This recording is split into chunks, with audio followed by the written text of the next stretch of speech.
By the scorching heat, even though it was only mid-morning, they took time out to speak about their mission with IBA's Marko Dudkevich. The female and male soldiers who serve in the Home Front Command Search and Rescue Unit wear their orange berets proudly. Within weeks they're due to wind up their stint in the area, where they've participated in daily patrols, detained Palestinian suspects, and taken part in other security-related activities. Their next posting, somewhere in Samaria. Unlike other units, the females undergo the same training as their male counterparts, wear full combat gear and hit the dust. Chuval is more concerned from the camera than her role in the unit, and insists that women be treated as equals and serve in the same combat roles as their male counterparts. All those who serve in the Home Front Command Search and Rescue Unit are obliged to sign up for 3 years of compulsory military service. Girls and boys are doing exactly the same here in search and rescue. We also arrest terrorists. We also go into the villages of the Palestinians, areas. We wear the vest, we have our weapons, and we do exactly the same thing. Before joining the Home Front Command, Elisheva from Sydney, Australia, served a year of national service, even though she is religious and could have received an exemption from army service. And I decided that it's important for me as an Ola Chadasha to join the army, to enlist, and I wanted a good tafkid with a lot of challenges, and I wanted to really feel, part of something bigger than myself. So I thought, what's better than saving lives? So what we do is we're combat soldiers, but we're also search and rescue.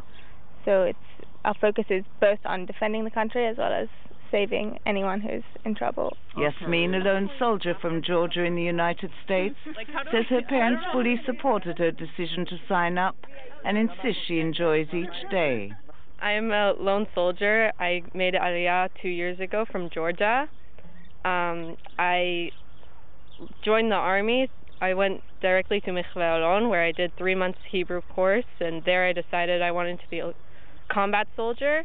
At the time I didn't really know where I wanted to go. I just knew I wanted combat, and my mom really wanted me to get to search and rescue.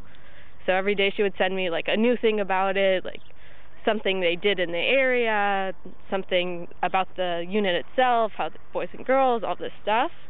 And in the end I was like, all right, mother knows best, I guess. So I decided to join, and every day I'm like, oh, thank God I listened to her, because I love being here. It's great. And how was the training? Was it very hard? It was hard, but it was fun. I enjoyed it. It wasn't easy mentally and physically, but it makes you feel good.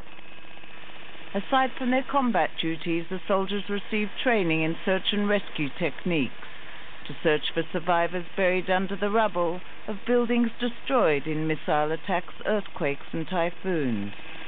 They are taught to operate tools and rescue equipment, treat people injured in chemical warfare attacks, and treat and cleanse contaminated areas. Soldiers in the Home Front Command are also sent abroad to assist disaster-stricken countries. When you go to a site, the first thing you do is you look, and you need to find the first people, the civilians that are located under the site, under the all kind of equipment, or even walls, rubble, everything that happens when a building collapses. After that, we have our own people from the unit. They come inside with the tools, with the equipment.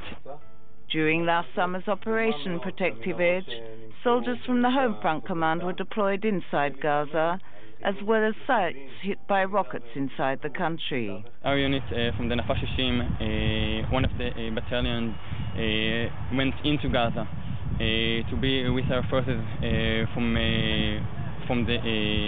south, and they've been there, and with the tools that in case of emergency, if a building collapses, and some of the soldiers, they can rescue them quickly and safely. Company Commander Captain Asaf Dilla was dispatched to the Philippines in 2013 to assist the thousands trapped under rubble after a deadly typhoon devastated the country, leaving hundreds dead and wounded. During their 2-week stay, Home Front Command soldiers set up a field hospital and refurbished schools, as well as treating hundreds of injured people.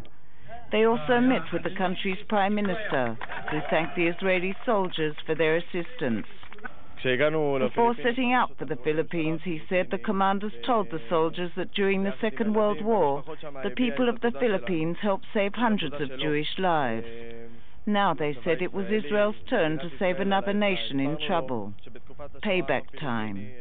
Despite the intense heat, soldiers from David's company Search and Rescue Unit had an important message for the Israeli public.